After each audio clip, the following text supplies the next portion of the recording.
समय की एक बड़ा ही अच्छी प्रकृति होती है, वो बदलते रहता है। बीच में अलग अलग एरा, हम लोग हिस्ट्री भी पढ़ते हैं तो अलग अलग एरा में अलग अलग डेवलपमेंट्स, अलग अलग विकास देखे जाते हैं। बीच में शहरों की ओर लोगों का इतना रुझाव होने लगा था कि बहुत सारी चीज़ें हम लोग शहरों के विकास पे लग गए थे। गांव से लोग उठ करके शहरों की ओर दौड़ भाग में लग गए थे।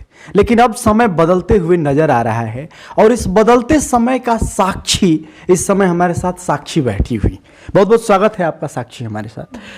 तो मैं इनको इस बदलते समय का साक्षी इसलिए कह रहा हूं क्योंकि इन्होंने रूरल टेक्नोलॉजीज में, रूरल एग्रीकल्चर में इन्होंने मास्टर्स किया है। अब शहरों में रह करके और लोग पढ़ाई कर रहे हैं कि गांव का किस तरह से विकास किया जाए।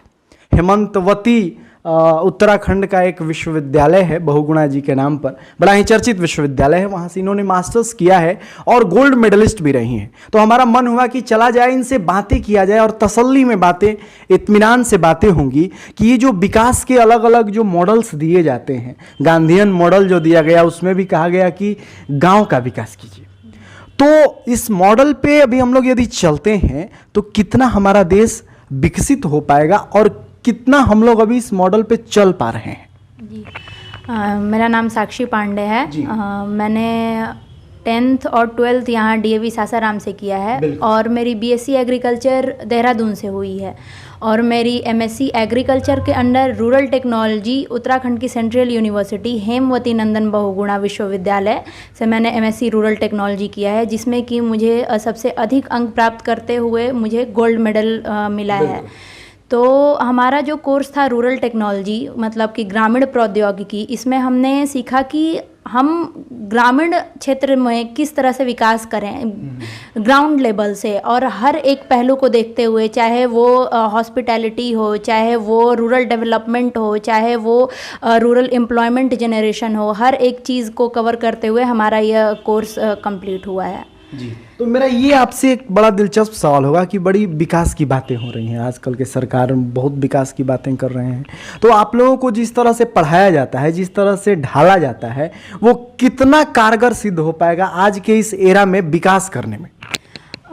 देखिए, बात जहाँ तक विकास की है तो थ्योरेटिकल के साथ साथ हमें प्रैक्टिकल नॉलेज भी दिया जाता है। अब एग्रीकल्चर की बात कर लीजिए तो जैसे कि लोग यहाँ पे पराली जला रहे हैं, तो उस पराली को हम एक वेस्ट मैनेजमेंट की तरह यूज़ करें, उस पराली को हम इकट्ठा करके उसको क्रॉप मैनेजमेंट में, उसको क्रॉप ग्रोथ में हम उसको यूज़ कर सकते हैं। तो थ्योरेटिकली चीज़ें इंसान पढ़ लेता है, लेकिन जब उसको प्रैक्टिकल अप्लाई करने की बात आती है तो इसमें कहीं ना कहीं हम पीछे रह जाते हैं। तो हम बच्चों को उस तरह ढाला गया है कि हम उससे सीख करके हम उसको फील्ड में जा करके एक्चुअल में अप्लाई करें, जिससे कि किसानों को भी फ़ायदा हो और साथ साथ जो हम उनसे क्रॉप्स ले रहे हैं, उनकी फसल को हम जिस तरीके से यूज़ कर रहे हैं, तो ये दोनों तरफ से हमारे लिए और उनके लिए लाभदायक हो।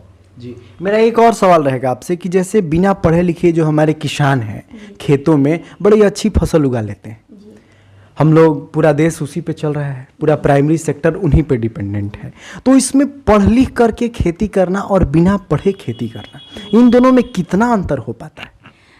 काफ़ी हद तक अंतर है, क्योंकि उन लोगों की कोई पढ़ाई नहीं रही, उन लोगों की एक सिर्फ प्रैक्टिस रह गई है। वो लोग ग्रो कर रहे हैं, उन लोगों को उससे जितना फ़ायदा हुआ, एक पढ़ा लिखा हुआ इंसान किसी चीज़ को कर रहा है और एक बिना पढ़े लिखे कर रहा है, उन दोनों में काफ़ी अंतर आ जाता है। तो हमें बिल्कुल बेसिक से पढ़ाया जाता है, हमें ये बताया जाता है कि किस क्रॉप में किस न्यूट्रिएंट की कमी हो गई है, इसके चलते कौन सा रोग लग रहा है, तो अब उस पर आप कौन से केमिकल या फर्टिलाइजर यूज़ कीजिए, या फिर आप बिना केमिकल फर्टिलाइजर यूज़ किए भी आप उसको ऑर्गेनिक तरीके से किस तरह से यूज़ कर सकते हैं। तो काफ़ी डिफरेंस है कि किसान, हम भी किसान से सीख रहे हैं और किसान भी हमसे सीख रहे हैं। जो चीज़, कुछ चीज़ें ऐसी हैं कि वो उनके प्रैक्टिस करते करते ही उन्हें आई है, और कुछ चीज़ें ऐसी हैं कि उनको हमसे सीखने की ज़रूरत है, जिससे कि उनकी फसल में और दोगुनी लाभ हो और उनकी इनकम भी और बढ़े।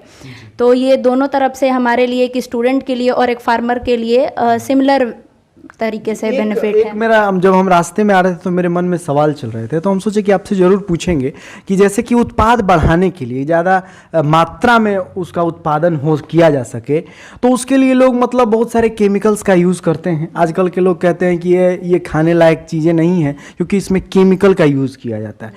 ये भी लोग कहते हैं कि इतने पढ़ लिख करके जो लोग आते हैं, खेती करते हैं, वो इंजेक्शन वगैरह देते हैं, जो भी करते हैं ताकि उत्पाद बढ़ाया जा सके और मार्केटिंग हो सके, सर्कुलेशन हो, और प्राइमरी सेक्टर जैसे कि जीडीपी में भी बहुत बड़ा इसका कंट्रीब्यूशन है। तो इसको लेकर के हेल्थ सेक्टर पे हमारा हेल्थ भी इफेक्टेड होता है। तो इसको लेकर के आप लोगों को किस तरह से पढ़ाया जाता है कि उत्पाद भी ठीक ठाक हो जाए और हेल्थ भी इफेक्टेड ना हो? देखिए, जहाँ तक बात है कि हेल्थ अफेक्टेड ना हो, तो ये इम्पॉसिबल है कि आपका हेल्थ अफेक्टेड नहीं होगा, क्योंकि लोग ऑर्गेनिक कहते हैं बट वो भी प्योर ऑर्गेनिक नहीं है। और उसकी टेस्टिंग किस तरीके से की जाए, अभी तक हमारा एग्रीकल्चर सेक्टर इतना डेवलप नहीं हुआ है कि हमें बिल्कुल भी प्योर तरीके से प्योर ऑर्गेनिक चीज़ कोई मिले। और प्रोडक्शन इम्प्रूवमेंट की बात रही तो इसमें हमारे एग्रीकल्चर टेक्नोलॉजीज़ इतने ज़्यादा इम्प्रूव कर गए हैं, जिसमें कि मशीनें भी आ गई हैं, जैसे कि हम सीड ड्रिल देख रहे हैं। हम पराली को नष्ट करने के लिए नहीं, उसको हम खाद में बदलने के लिए पूसा डिकम्पोजर एक गोली आई है, जो कि सिर्फ 5 रुपए की एक गोली है। बट सरकार अभी तक किसानों तक वो हर जगह नहीं पहुंचाया गया है। वो हमारे स्टेट्स जैसे पंजाब हरियाणा है, उन स्टेट्स में पहुंचाया गया है, बट यहाँ के किसानों को अभी इस बारे में उतनी जानकारी नहीं है। तो अभी यहाँ के किसानों को जागरूक होने की ज़रूरत है, और सरकार की भी उतनी ही रिस्पॉन्सिबिलिटी बनती है कि वो किसानों तक अपने ये जो भी छोटे छोटे स्टेप्स आ रहे हैं एग्रीकल्चर डेवलपमेंट में, वो पहुँचे। अच्छा, तो लोग डॉक्टर करते हैं, एमबीबीएस करते हैं, क्षमा कीजिएगा, तो मन होता है कि डॉक्टरी करेंगे, लोगों की सेवा करेंगे। तो आप जब इस फील्ड को चूज़ कर रही थी, हम भी पत्रकारिता कर रहे थे तो सोचे कि चलिए माइक उठाएंगे, सत्य को उजागर करेंगे।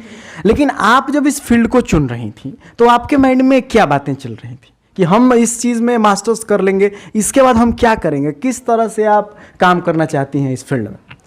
मैं क्योंकि अब मैं गोल्ड मेडलिस्ट हूँ, तो मैं एक ऐसे अपॉर्चुनिटी की तलाश में हूँ कि जहाँ से मैं जुड़ करके मैं अब मेरी जो भी मैंने पढ़ाई की है, मैंने जितने भी ज्ञान अर्जन किया है, मैं उसको प्रैक्टिकल फील्ड में जा कर के अप्लाई करूं।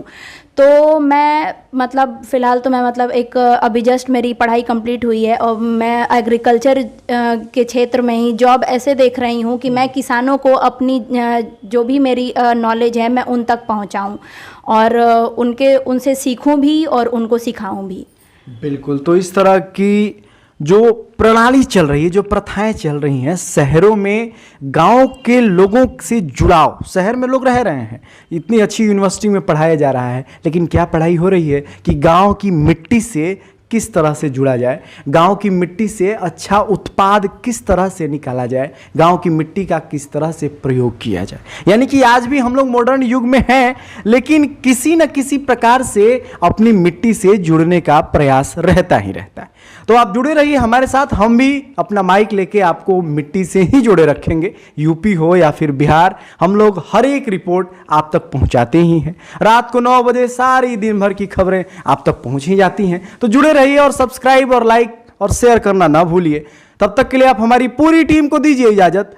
धन्यवाद, बहुत बहुत शुभकामनाएं आपको भविष्य के लिए। धन्यवाद। और मैं अपने माता पिता और अपने दोस्त और अपने वहाँ के फैकल्टी मेंबर्स का बहुत बहुत शुक्रिया अदा करना चाहती हूँ, क्योंकि जब एक बच्चा ऐसा मुकाम हासिल करता है तो उसके साथ साथ उसके माँ बाप और उसके करीबी जन भी उससे कई ज़्यादा खुश होते हैं। तो उन सब लोगों को मेरा बहुत बहुत धन्यवाद जी। मैं इन सभी औपचारिक सवालों को हम आपसे इसलिए नहीं किए क्योंकि ये अक्सर इंटरव्यू में होते हैं कि आप सफल हुए तो इसके पीछे का श्रेय क्या। ये घिसा पिटा सवाल था, इसलिए हमने आपसे ये सवाल किया ही नहीं, क्योंकि हमारे जी बिल्कुल, और ये जरूरी इच्छा थी कि मैं अपने पेरेंट्स और अपने फैमिली मेंबर्स का एक थैंक्स जरूर दूं। बहुत बहुत धन्यवाद आपका हमारे साथ जुड़ने के लिए और बहुत बहुत शुभकामनाएं आपके वो भविष्य के लिए। तो आप जुड़े रहिए हमारे साथ, यूं ही हम हर एक खबरें आप तक पहुंचाते रहेंगे। तब तक के लिए आप हमारी पूरी टीम को दीजिए इजाजत। धन्यवाद। बिहार यूपी के खबरों को देखते रहने के लिए हमारे चैनल न्यूज़ सुपर 7 को सब्सक्राइब करें, लाइक करें और बेल आइकन को प्रेस करें और ज़्यादा से ज़्यादा शेयर करें।